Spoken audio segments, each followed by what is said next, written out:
Hi guys! Today I'll show you how to make butter chicken. It's one of the most popular chicken dishes. Sadly, none of the Indian restaurants near me can figure out how to make a decent butter chicken. Except for a Punjabi restaurant I tried in Brampton, Ontario, and a Pakistani place near me, this butter chicken is the best I've tasted. I'm sure everyone you give this to will love it. Anyone can make this chicken, it's not hard. I'll show you step by step how to do it. Traditionally, leftover tandoori chicken is shredded into a creamy sauce. I'll make the marinated chicken first, and then the sauce. For the marinade, to a bowl, add Greek yogurt, which is very thick. If you can't get Greek yogurt, take plain yogurt, tie it up in a cloth, and hang it for a few hours so all the liquid drips out. You'll be left with thick yogurt like this. To the yogurt, add Kashmiri chili powder. This will give the chicken a lovely color without adding food coloring. Salt, cumin powder, garlic powder, ginger powder,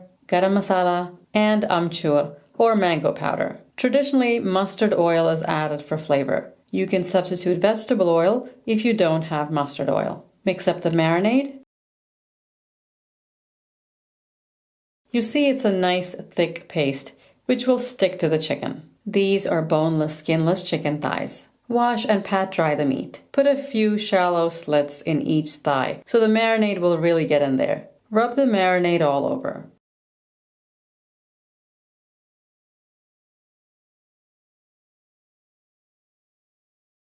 Cover and refrigerate for a few hours. The longer the better. I usually do it overnight. To cook the chicken, you can use a grill to get that smoky flavor, or a grill pan indoors. Even just a regular fry pan will work. It can also be cooked in an oven. I'm using this cast iron pan. Heat it up and put a little bit of oil just to coat the bottom. When the pan is hot, cook the chicken on one side until it's golden. With cast iron, you'll get some brown bits which are very tasty.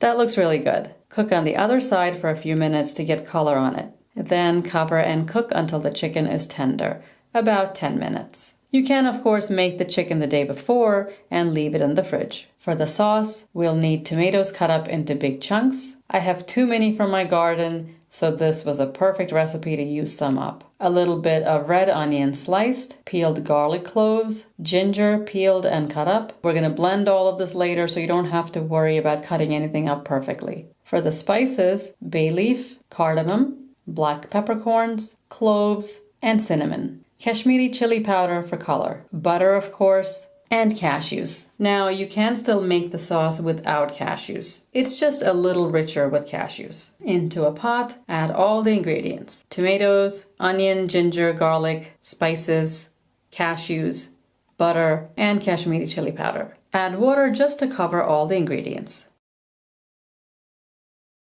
Give it a stir and bring it up to a boil. Now it's boiling. Stir, cover, and cook for 15 minutes on medium heat, stirring occasionally.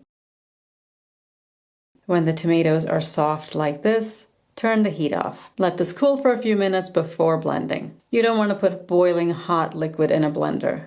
While the sauce is cooking, grate fresh garlic and fresh ginger. Just a little bit is enough. If you have ginger garlic paste, you can definitely use that. 2 more ingredients for the last stage of cooking. Coriander powder. I buy a big bag of whole coriander and grind it when I need it. A little extra for the next time. Get yourself one of these coffee grinders. It's the best $20 you'll ever spend for the kitchen. Your curries will taste better when spices are ground fresh. We'll also need a little bit of hot red chili powder. Last ingredient is kasuri methi, which are dried fenugreek leaves. Put some in a small pan and heat it on low for a few minutes until you smell it. Toasting it gives the leaves a deeper flavor.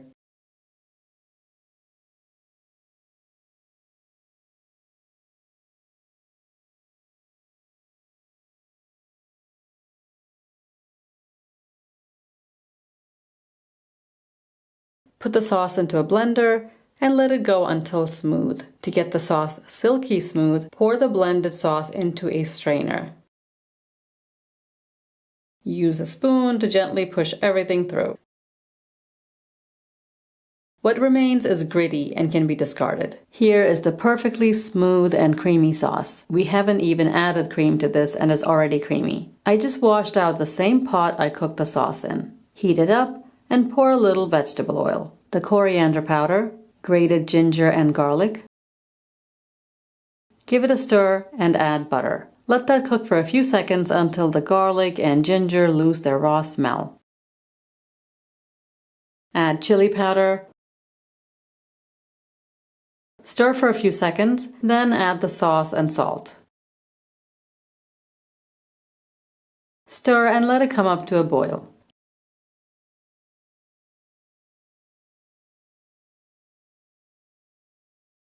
Taste and add sugar. After many trials, I've decided it's just better to use sugar rather than expensive honey, because honey is less sweet and you'll need a lot of it. I doubt any restaurant uses honey instead of sugar in their butter chicken. It wouldn't make sense for them cost-wise. The sauce should have a hint of sweetness and a slight tanginess that should hit the back of your tongue. If your tomatoes didn't give the sauce enough, add a little bit of apple cider vinegar. You have to keep tasting the sauce, adjust the salt, sugar, and vinegar until it's perfect. Then add heavy cream.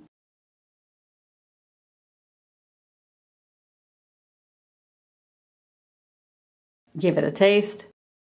I'll add a little more. And a bit of butter to give the sauce a beautiful glossy sheen.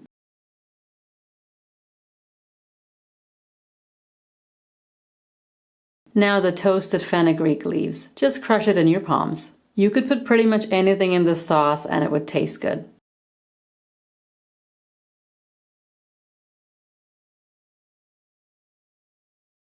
Tear up the chicken into pieces and add it to the sauce. Stir and let it heat through. The chicken pieces are tender and tasty in the perfect sauce. The color is just right. Buttery, silky, smooth sauce. Now that you know how to make a good butter chicken, I hope you treat yourself and your family. Share this video and subscribe. I'll see you next time. Thanks for watching.